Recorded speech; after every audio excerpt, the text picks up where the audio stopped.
Hi everybody, welcome back to Raven Fed. I'm Reverend Lisa Talbot, and today I want to talk to you about the attitude and posture that white people need to approach the work of anti-racism with. And I recommend that we approach this work with humble hearts, understanding that we don't understand the complexities of racism. If you are white, you haven't lived with the abuses and microaggressions or overt aggressions of racism. For many people, this past few months, with the death, the murder of George Floyd, and the uprising, the revolution that we've seen around our country because of his death, for some people, this is their first real eye-opening experience with the deep-seated racism and white supremacy in our country. And it has inspired people to learn and to act. And so I want to encourage you, if you have just started to approach this work, to have a humble and open heart. One of the ways in which I and some of my friends in my own community have approached this work together is by creating a reading and action group that is focused on anti-racism. And the first text that we chose to read is Me and White Supremacy by Layla Saad. And that's the book that I want to talk to you about today. This book is actually based on what started out as a 28-day Instagram challenge, where the author chose different topics surrounding white supremacy and racism and created journaling prompts around those topics. And for every day for 28 days, people thought and journaled and talked about those issues that were raised. And at the end of that time, they made personal commitments for how they would continue the work of anti-racism in their lives. Well, that has now been put together into a single book, and it is 28 parts, so it's still set up the same way, where each day has its own reading for 28 days, and at the end of each week, there's a weekly review. One of the methods that this book uses is journaling. For each section on topics such as, and I'll just read you, a list of some of the topics that are in the book: anti-Blackness, allyship, power, tokenism, white feminism, all of these different topics that are part and parcel of the mix of racism and white supremacy. And the author pulls those apart and defines them and talks about how it looks like when it's acted out in life. And then has reflection questions. And so journaling is a big part of this. And you all know that I'm a journaler and love my books. And so I created a journal that went along with this one. I had some stickers, Stronger Together, and the future is intersectional, and some different ways that I decorated this to be inspiring and empowering to me. And I set up this book so that each day I would have a spread where I could journal about the questions that Saad, the author, asked, and then had some time to journal and write. And then each week I had the weekly review section. And I left myself enough space that if I needed to, I could take notes from our book group meeting as we talked about this. And some weeks I journaled an extraordinary amount, and some days I really struggled with the topics and couldn't quite figure out what I had to say. But this entire book now goes along with white supremacy and me. And the author encourages you to keep your journal and to reflect on it. And, when you've made your commitments at the end of the book, to work those out in your life and then come back and read it and do the process again and again. So this is really an incredible tool for introspection and self-reflection. So one of the other processes that the author recommends is the circle way process for using this with book groups or circles of friends or family, whoever's reading this together. And I really appreciated that with the circle way process because it allowed our reading group to share leadership. It helped us create our intentions and our agreements that we approached this with, and we created it, and I made a little sticker for my journal out of it. Our agreements were that we would maintain confidentiality, that we would recognize and observe our own internal reactions, we would respect time boundaries, we would use I statements, we would be comfortable with being uncomfortable, and we had a few others in there that were appropriate for our group.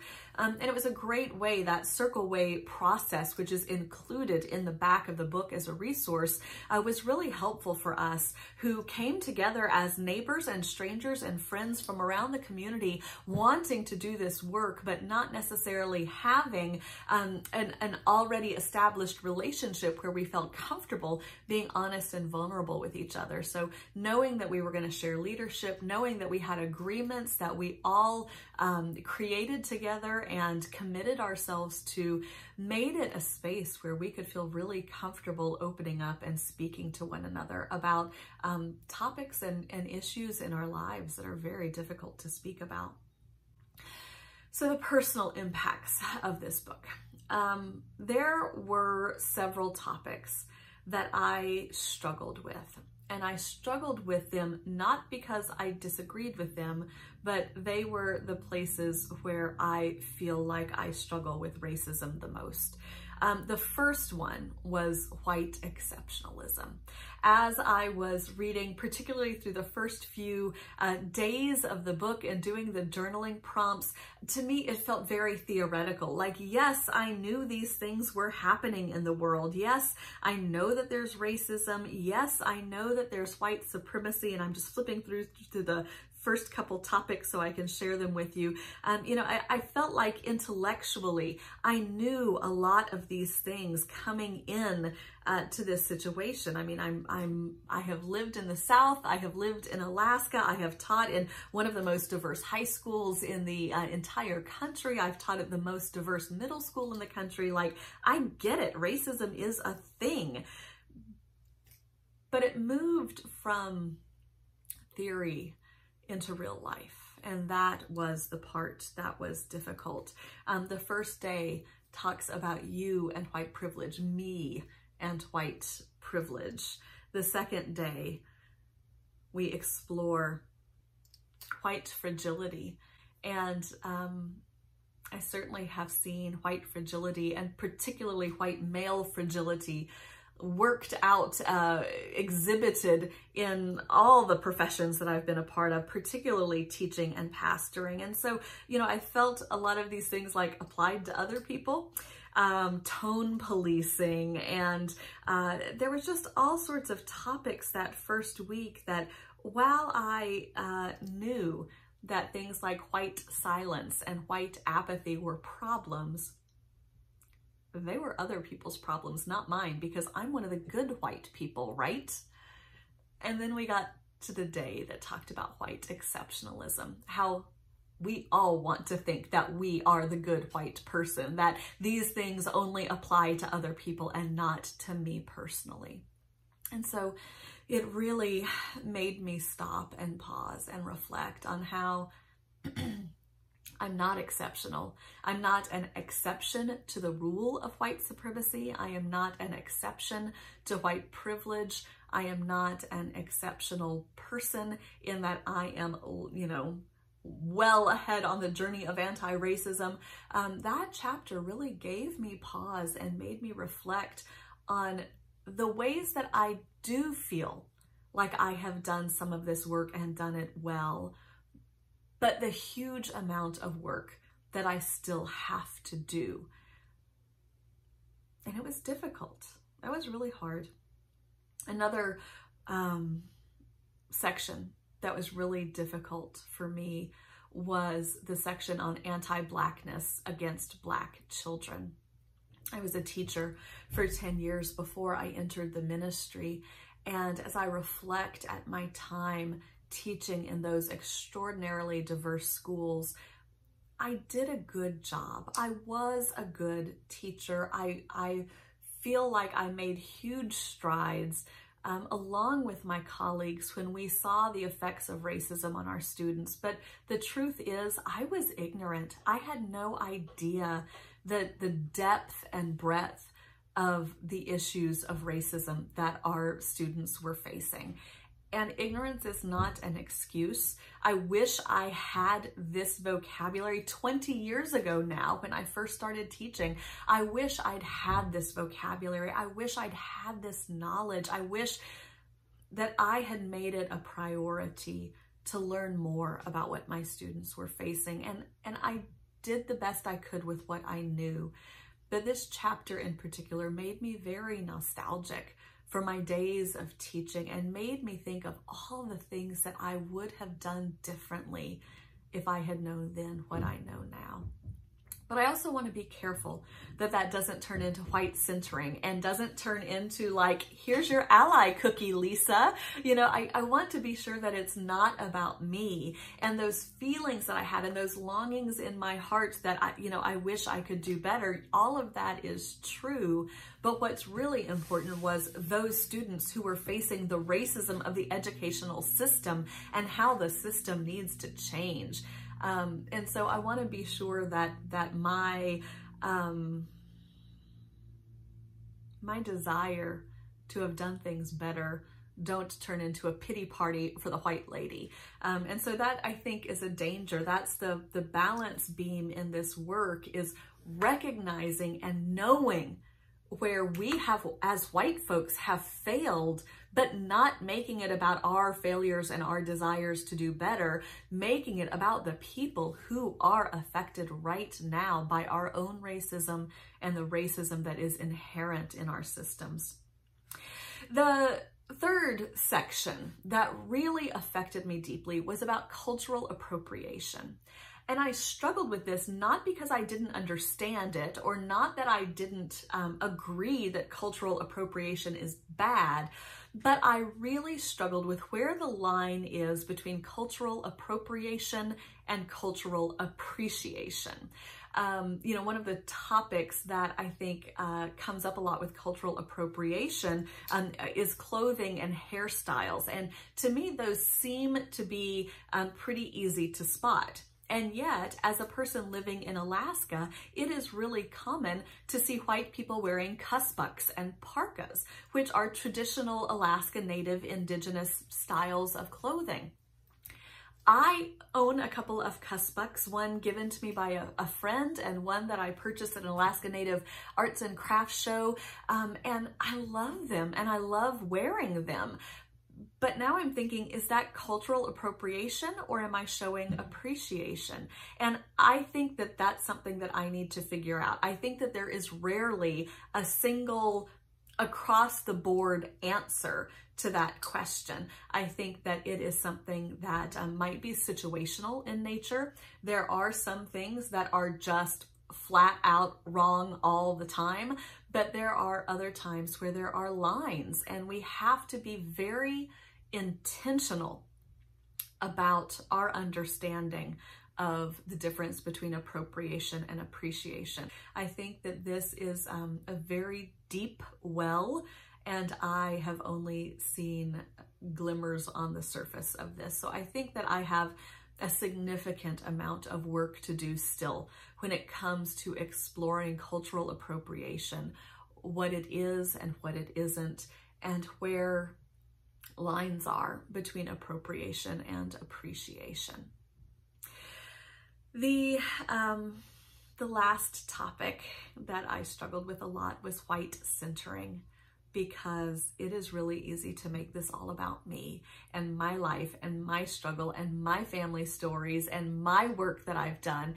And I know that that's my own selfishness coming through. And that is something that I need to practice releasing, that I need to practice processing internally, that I need to take to God in prayer, that I need to journal about, that I need to talk to my fellow white folks about.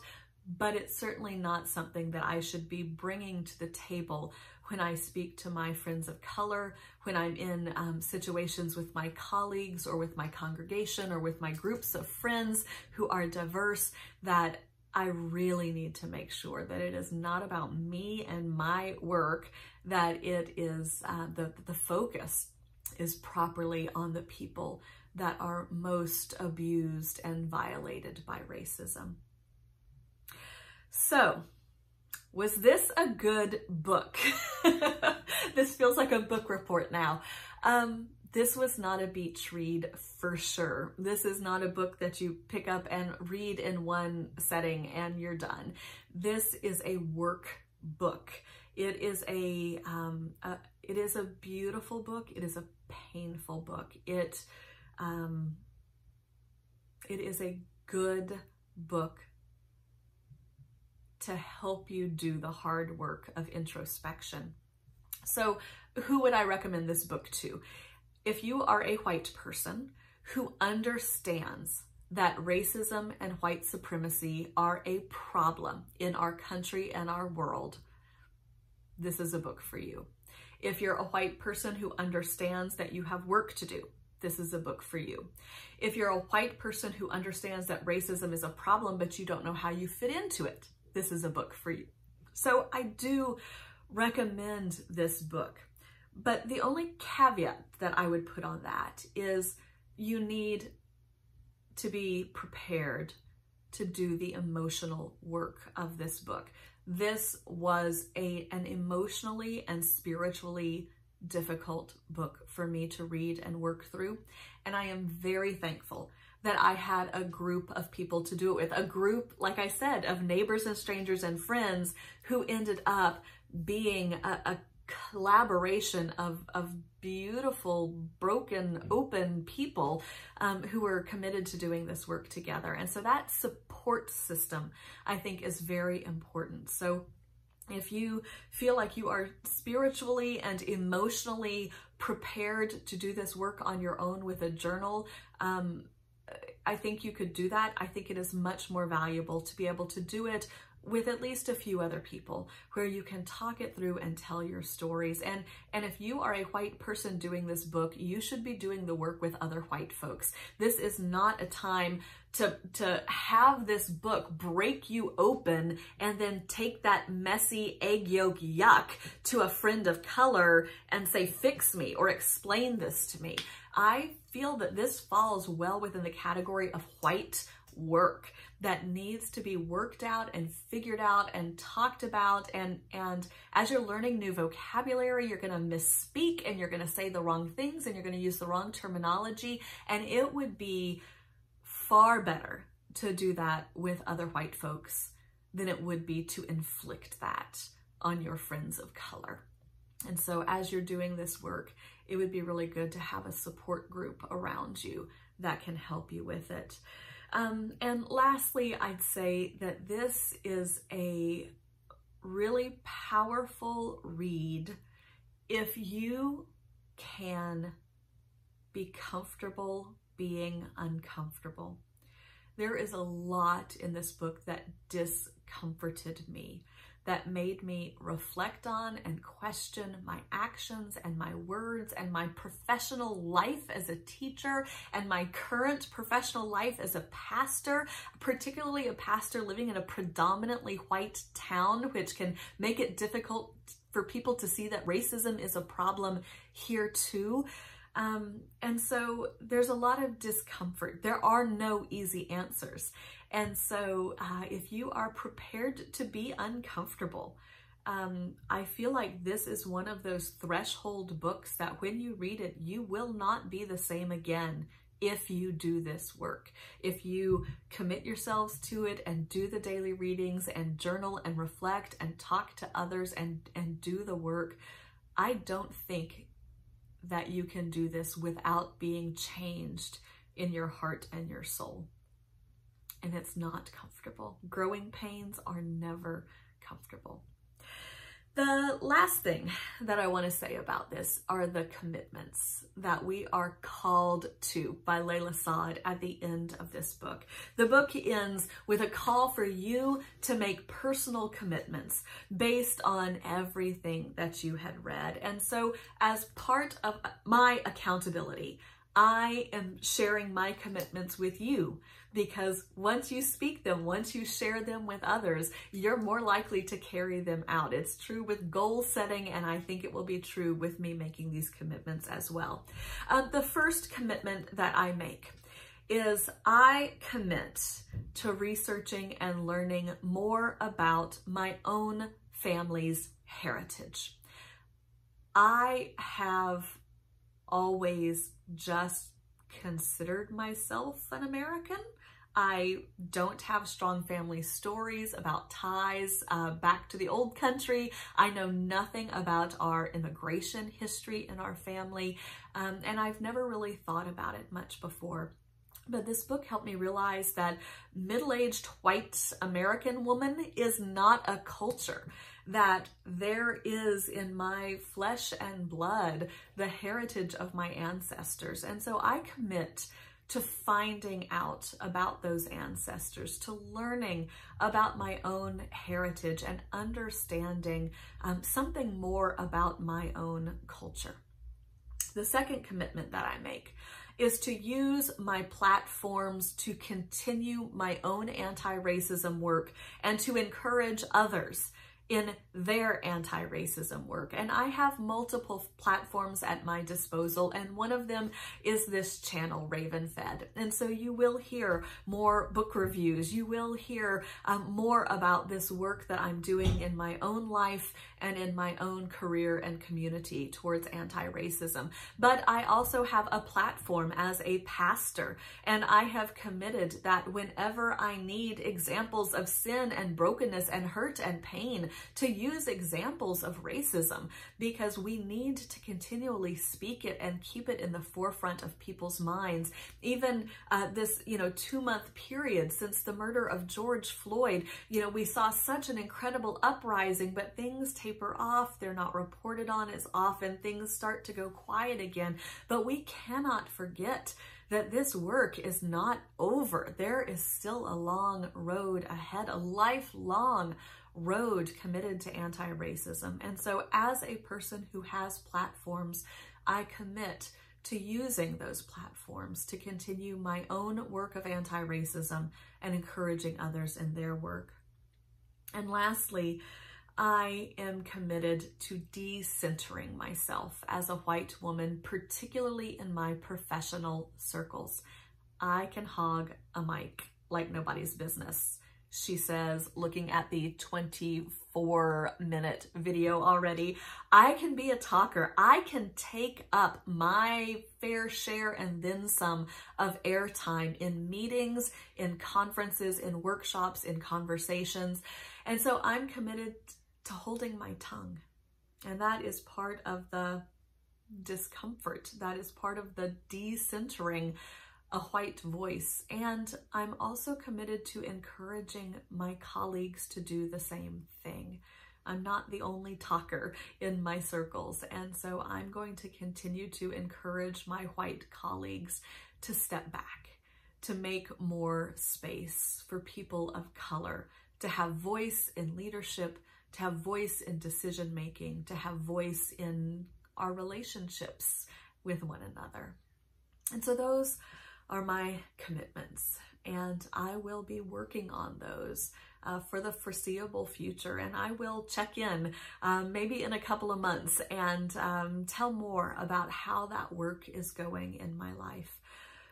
I do encourage you to read this book. Again, it's called Me and White Supremacy by Layla Saad. I encourage you to get a journal, to do the work, to talk to it with other white folks, to share your learnings and to struggle through this and understand that you might come out of this feeling broken, but there is blessing in the brokenness, because when we are cracked open, that's when we can start to emerge and grow, and it will be for the benefit of everyone. Thank you for watching today. I would love to hear in the comments if you have read this book, what your own commitments are, what you struggled with, where you still feel your own growing edges. If you haven't had a chance to yet, I hope that you will like this video and subscribe to my channel so that you can get updated whenever new videos are posted. Thank you for watching today. Bye-bye.